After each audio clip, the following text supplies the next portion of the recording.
믿음으로 현실의 두려움을 극복하라. 믿음으로 현실의 두려움을 극복하라 라는 제목으로 은혜를 나누고자 합니다. 금년도 우리 교회 표어는 하나님을 기쁘시게 하는 예배자입니다. 하나님을 기쁘시게 하는 예배자. 그렇다면 하나님을 기쁘시게 하는 예배자로 살려면 무엇이 요구될까요? 무엇이 필요할까요? 우선 그 하나님이 어떠한 존재인지 잘 알아야 합니다. 여러분, 예배는 누구한테 드리는 것입니까? 하나님한테 드리는 것이기 때문에 이 하나님이 과연 어떠한 분인지에 대해서 우리가 잘 알아야 해요. 그런데 그 하나님은 우리의 눈으로 볼 수 없는 불가시적 존재이기 때문에 믿음이 요구되는 것이죠. 여러분, 우리가 하나님은 눈에 볼 수 없기 때문에 믿음이란 게 요구되는 거예요. 왜냐하면 믿음은 바라는 것들의 실상이요 보이지 않는 것들의 증거이기 때문입니다. 한마디로 우리가 믿음을 가질 때 바랄 수 없는 것을 바라보게 하고요, 볼 수 없는 것을 보게 된다는 거예요. 그러기에 우리 기독교 신자들은 믿음 없이는 제대로 신앙생활을 해나갈 수가 없습니다. 그러니 믿음은 굉장히 우리 기독 신자들에게 있어서는 중요하죠. 여러분, 믿음에 대해서 강조 많이 들어보셨죠? 왜 여러분 이렇게 믿음을 강조할까요? 여러분, 기독교 신자들은 믿음이 없어서는 하나님을 제대로 알 수 없기 때문에 그리하는 거예요. 따라서 하나님을 기쁘시게 하는 예배자로서 살아가기 위해서도 이 믿음은 반드시 있어야 하는 것입니다. 여러분, 하나님을 모르는 세상 사람들, 그들을 전도하다 보면 보통 이런 말들을 듣게 돼요. 하나님을 보여주면 내가 믿겠다라는 거예요. 여러분, 그런 분들 우리 주변에 있습니까? 없습니까? 있어요. 하나님을 보여주기만 해봐라. 내가 그러면 믿어볼게. 이것은 바로 세상의 방식입니다. 보면 믿겠다라는 것, 세상의 방식이에요. 그러나 우리 기독교의 방식은 달라요. 믿는 것이 곧 보는 것입니다. 한번 따라합니다. 믿는 것이 곧 보는 것입니다. 곧 보는 것입니다. 믿으면 하나님께서 보여주세요. 믿으면 하나님께서 영안을 열어주십니다. 어제 우리가 살펴본 아브라함의 경우에도 안주하기 쉬운 환경에 노출되어 있었죠. 대대로 우상을 섬기던 집안의 자손이었고 참 떠나기가 쉽지 않잖아요. 이 시족사회, 고대 사회 속에서 아버지의 집을 떠난다는 것은 굉장히 쉽지 않습니다. 왜? 먹고 살아야 될 그 문제에 직면해 있기 때문에. 또 보여준 땅이 아니라 보여줄 땅에 가라는 그 하나님의 음성을 들었지만 이건 쉽지 않은 거예요. 불확실하기 때문에. 그러니까 안주하기 쉬운 환경에 노출되어 있었지만 그 하나님의 부르심에 적극적으로 준행을 하죠. 어떻게 이것이 가능했습니까, 여러분? 바로 믿음을 가졌기 때문에 가능했죠. 하나님께서 자신의 삶을 어떻게 앞으로 인도할지 믿음을 통해서 미리 내다볼 수가 있었던 것입니다. 비록 현실은 보여줄 땅에 가야 하기 때문에 캄캄하고 암울하고 정말 확실한 것들이 아무것도 없지만 믿음의 눈으로 보니 장차 자신의 인생을 책임져 주실 그 하나님의 인도하심과 그 하나님의 일하심을 이 아브라함은 보았던 거예요. 믿음의 눈을 가지고. 그렇기 때문에 그는 결국 순종할 수가 있었습니다. 이런 믿음을 이 새벽 저와 여러분들이 갖고 나아갈 수 있기를 주의 이름으로 축복합니다. 오늘 본문은요, 이제 모세의 부모 이야기입니다. 모세의 부모 이야기. 이 히브리서 11장을 보게 되면요, 이 믿음의 영웅들에 대해서 이야기를 하고 있는데 이 모세의 부모에 대해서는 우리가 잘 알질 못해요. 여러분, 모세의 부모가 누구였습니까? 혹시 이름 알고 계신 분들 계세요? 몇 분 없을 거예요. 바로 아므람과 요게벳이었죠. 출애굽기 6장을 보면 잘 기록이 되어 있습니다. 여러분, 오늘 본문 23절을 보면 이렇게 기록을 하고 있어요. 믿음으로 모세가 낳았을 때 그 부모가 아름다운 아이임을 보고 석 달 동안 숨겨 왕의 명령을 무서워하지 아니하였으며. 바로 그 부모에 대한 이야기임을 알 수 있죠. 그 모세의 부모는 아므람과 요게벳이었어요. 그런데 그들은 극악무도한 시대에 살고 있었습니다. 그 시대가 어떠한 시대인지 알려면 당시 시대적인 배경을 좀 살펴봐야 합니다. 형들에 의해서 은 20에 노예로 팔렸던 요셉은 애굽 제국의 실질적인 2인자가 돼요. 애굽 제국에, 즉 총리의 위치에 오르게 됩니다. 그런데 요셉이 총리의 위치에 오르게 되었을 때 온 세상에 기근이 임하게 되었어요. 기근, 먹고 살기가 힘들게 되었습니다. 경제 위기가 오게 된 것입니다. 다행스럽게도 요셉은 하나님께서 주신 지혜를 바탕으로 풍년이 들었을 때 7년 풍년 기간 동안에 저장을 해놔요. 이 창고에 식량을 저장해 놓습니다. 아껴 놓습니다. 풍년 기간 동안에. 날이 갈수록 이제 기근이 심해집니다. 온 세상에 기근이 심해져서 이제 가나안 땅에도 기근이 임하게 되었어요. 그렇게 비옥했던 그 가나안 땅. 결국 요셉의 형들조차도 식량을 구하기 위해서 애굽을 방문하게 돼요. 식량을 구하기 위해서 방문한 요셉의 형들, 그들을 요셉은 만나게 되었고 또 하나님의 전적인 은혜 가운데 사랑을 가지고 용서를 해줍니다. 여러분, 자신을 노예로 팔아버렸던 그 형들을 하나님의 사랑을 가지고 용서를 해주셨다라는 거예요. 사랑해 주셨다라는 거예요. 여러분, 이거는 굉장히 쉽지 않은 것이죠. 어려운 것이죠. 마치 죄인된 저와 여러분들을 우리 주님께서 용서하시고 사랑해 주신 것과 마찬가지입니다. 요셉이 그리 했다라는 거예요. 요셉은 바로왕의 신임을 받았던 실세 총리였기에 야곱의 가족들은 그곳에서 이제 편안하게 살아가게 됩니다. 어느 곳입니까? 바로 애굽의 고센 땅에서 살아가게 됩니다. 70명으로 시작된 야곱의 가족들, 그들은 이제 400년이 지나자 남자 장정만 60만 명으로 불어나게 되었어요. 남자 장정만 60만 명. 한 민족이 된 것이죠. 한 가족이 민족이 된 거예요. 400년 후에. 부녀자들, 특별히 어린 아이들과 여자들까지 합치면요 200만 명으로 불어나게 된 거예요. 추수로 잡아도. 이제 약 400년의 시간이 지나갔고 요셉을 알지 못하는 왕이 일어나게 됩니다. 그리고 그는 두려움을 느끼기 시작하죠.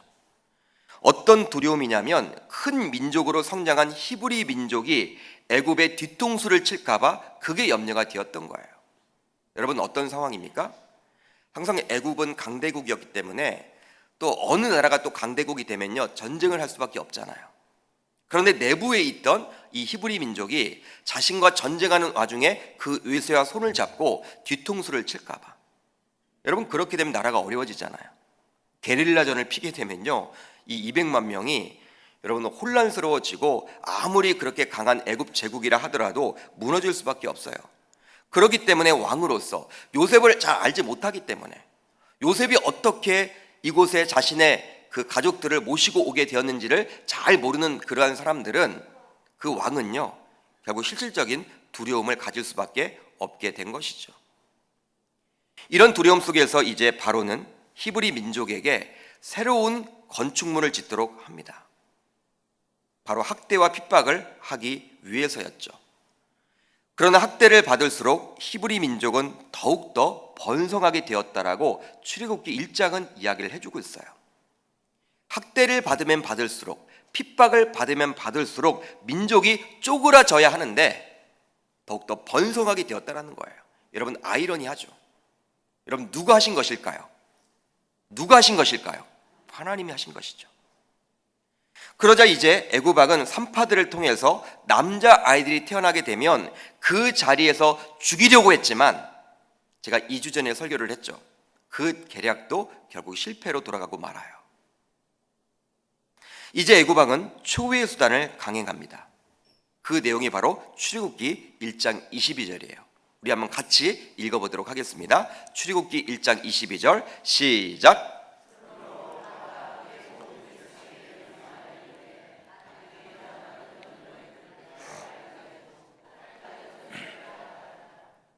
아들이 태어나거든 너희는 그를 나일강에 던지고 딸이거든 살려두라.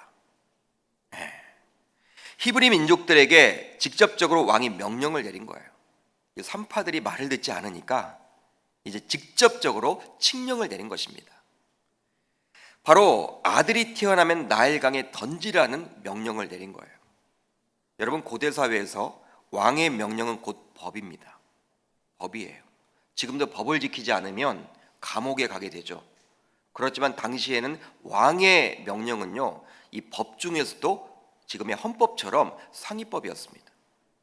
여러분, 법 가운데서도요, 이 하위법이 있고 상위법이 있는데 왕의 칙령은 어떤 법보다도 앞선 법이에요.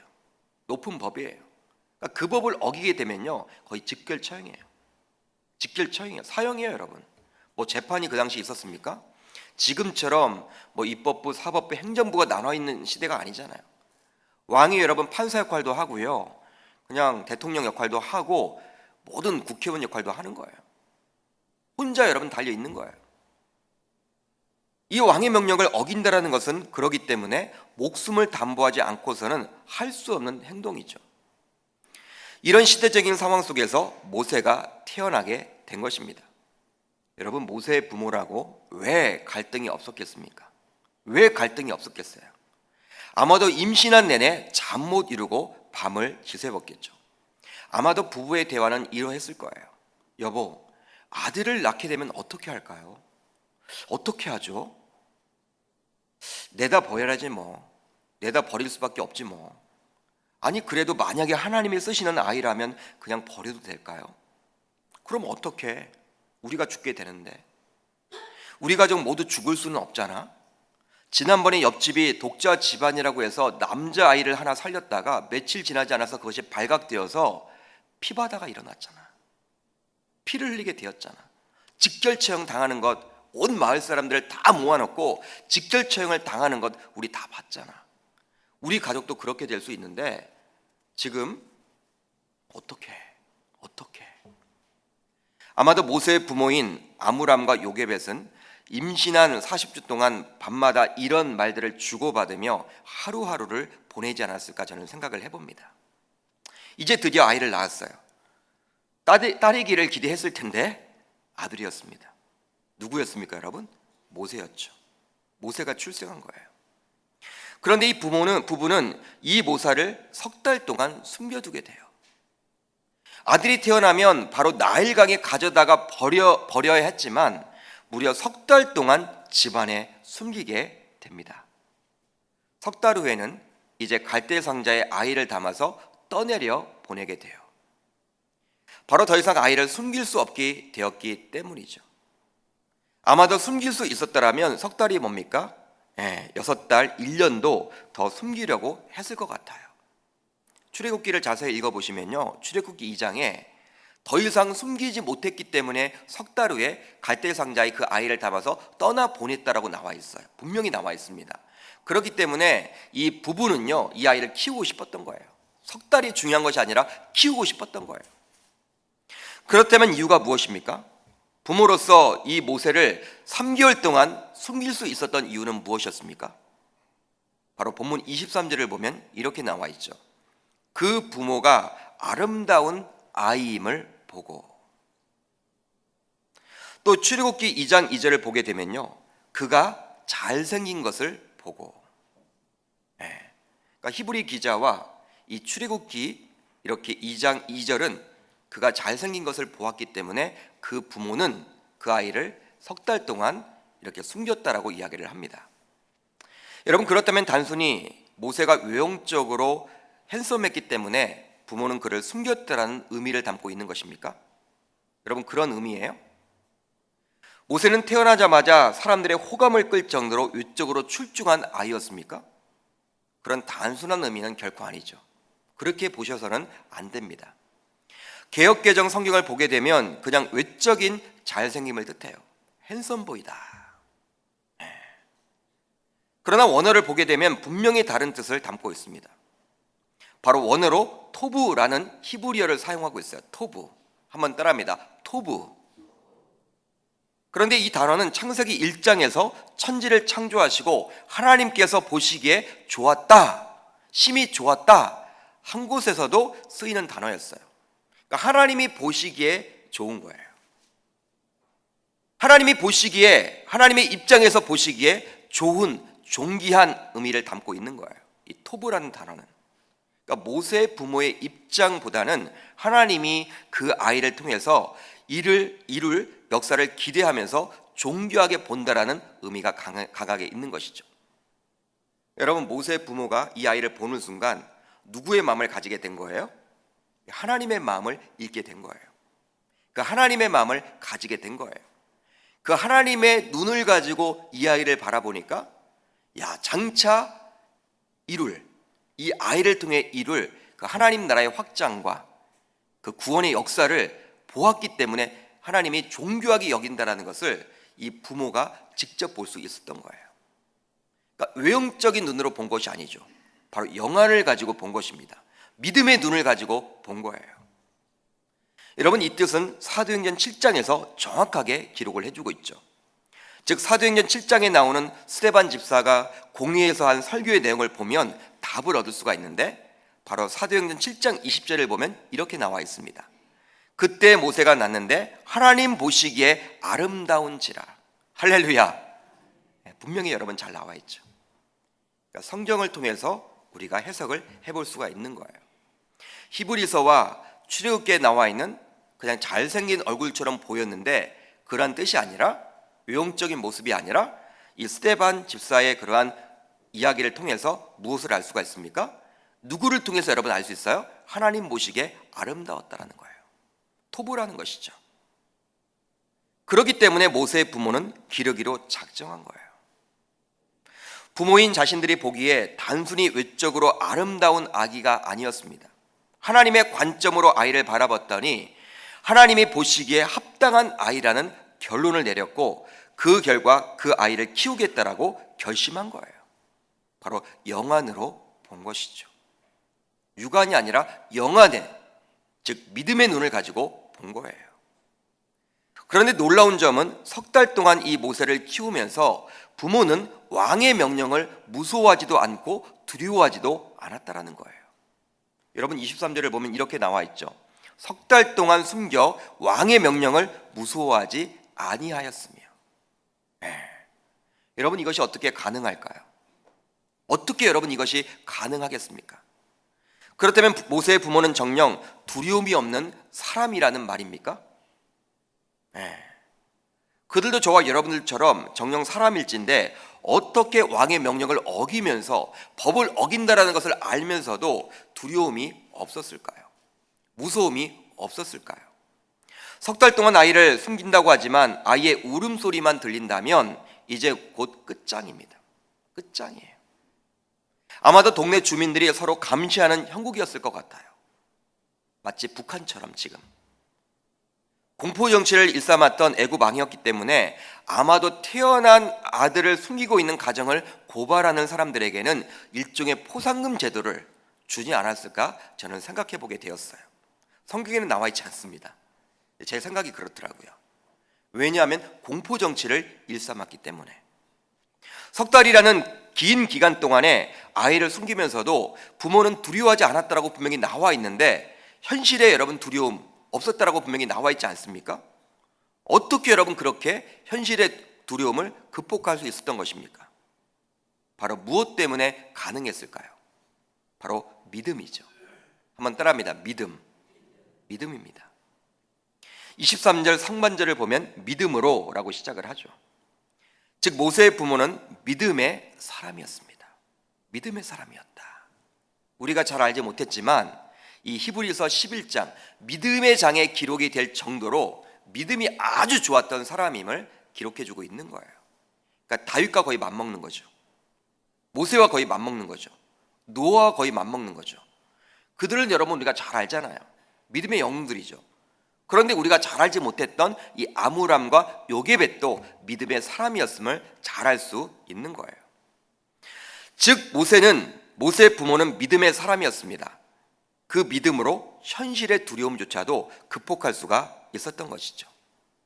석 달 동안 아들을 숨겼다가 들키면 자신과 가족들 모두 죽임을 당할 수 있는 형편이었지만, 모세가 하나님이 보시기에 합당한 아이임을 알게 되었고, 그 결과 나일강에 바로 버릴 수가 없었던 거예요. 믿음의 행동이죠, 여러분. 믿음을 가지고 있었기 때문에 왕의 위협이라는 현실의 두려움조차도 넉넉하게 이겨낼 수 있었던 것입니다. 이것이 바로 믿음의 힘인 것이죠. 믿음이 생기면요, 여러분 그렇게 힘이 생기는 거예요. 시편 27편 1절을 봐도 이렇게 다윗은 고백을 하고 있어요. 여호와는 나의 빛이요 나의 구원이시니 내가 누구를 두려워하리요. 여호와는 내 생명의 능력이시니 내가 누구를 무서워하리요. 바로 다윗의 고백입니다. 바로 저와 여러분들의 고백이 되어야 될 줄 믿습니다. 그러니까 사람은 두려워하지 않겠다라는 거예요. 사람은 두려워하지 않겠다. 내가 누구를 두려워하리요. 내가 누구를 무서워하리요. 모세의 부모도 마찬가지였어요. 애굽 왕의 절대 권력, 즉 그의 권위보다 더 높은 권위를 가진 창조주 하나님에 대한 믿음이 모세의 부모에게 이 용기를 가져다 준 것입니다. 믿음이 현실의 두려움을 극복할 용기를 가져다 준 거예요. 여러분, 용기가 생기게 된 거예요. 용기. 믿음이 준 그 용기를 말하는 것이죠. 물론 이 용기를 단순히 부모의 부성애 혹은 모성애로 설명할 수도 있겠지만 오늘 본문을 보면 이 용기의 출처는 바로 믿음이라고 이야기를 해주고 있습니다. 사랑하는 성도 여러분, 보통은 세상의 권력자, 재력가, 명사 등과 마주치게 되면 그들의 권위에 눌린다고 해야 할까요? 아무튼 나 자신이 초라하게 보이는 게 사실이에요. 여러분, 잘난 사람들 만나게 되면요, 좀 내 자신이 여러분 초라하잖아요. 나보다 여러분들 훨씬 잘 살고 잘 먹고 권력이 있고 돈이 많은 사람들을 만나게 되면요, 위축된 경우들이 있잖아요. 그런 경험 한두 번씩은 다 해보셨잖아요. 그러나 진정한 믿음을 갖게 되면 그러한 자들을 만나게 될지라도 그들 앞에서 당당해질 수가 있게 되는 거예요. 꿀릴 것이 없습니다, 여러분. 위축이 되지 않아요. 왜? 나는 하나님의 자녀이기 때문에. 하나님께서 나를 불러서 지금 이 땅에 살게 하셨기 때문에 당당할 수가 있는 거예요. 그리고 그들과 얽혀지면서 어떤 두려워해야 할 환경에 노출될지라도 결코 두려워하지 않게 되는 거예요. 왜냐하면 그 믿음이 용기를 만들어주기 때문에 그리 하는 것이죠. 사도행전 7장을 보십시오. 스데반 집사는 자신에게 부정적인 사람들로만 모여 있었던 공회에서 당당하게 하나님의 말씀을 선포하고 있습니다. 여러분, 자신의 적밖에 없어요. 어떻게 하면 자신을 죽일 것인가, 이거 노리고 있는 사람들 거기에 다 모여 있는데 스데반 집사는 당당하게 하나님의 말씀을 전하고 있어요. 여러분, 현실은 어떠합니까? 그리 당당하게 말할 형편이 아니죠. 자칫 잘못하다가는 자신이 죽임을 당하는데 결국 여러분 순교하잖아요. 그러나 스데반은 비록 집사였지만 굉장히 담대하게 말씀을 선포합니다. 여러분, 집에 돌아가셔서 이 스데반 집사의 설교를 한번 읽어보세요. 이 사도행전 7장. 여러분, 분위기가 어때요? 당당해요. 위축이 전혀 되어 있지 않습니다. 야, 어떻게 집사님이 그럴까? 저는 굉장히 여러분 놀래요. 대단하다. 목회자보다 훨씬 낫다. 바로 믿음이 주는 용기 때문에 그리 했던 거예요. 이 시간 이런 믿음이 주는 용기를 저와 여러분들 모두 소유할 수 있기를 바랍니다. 그렇게 될 때 우리들은 어떤 현실의 두려움을 만나게 된다 할지라도 넉넉하게 극복할 수 있게 될 줄 믿습니다. 그렇다면 모세의 부모, 이들의 믿음은 어디에서 근거한 것입니까? 이것이 여러분 중요하죠. 어디에서 근거를 했을까요? 그의 믿음은.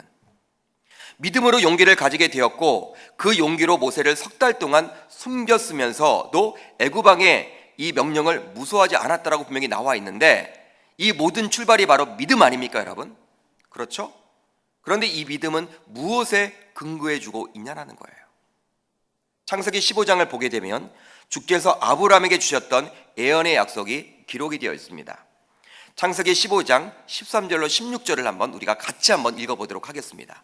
우리 자막 여러분 한번 같이 읽어봅니다. 시작.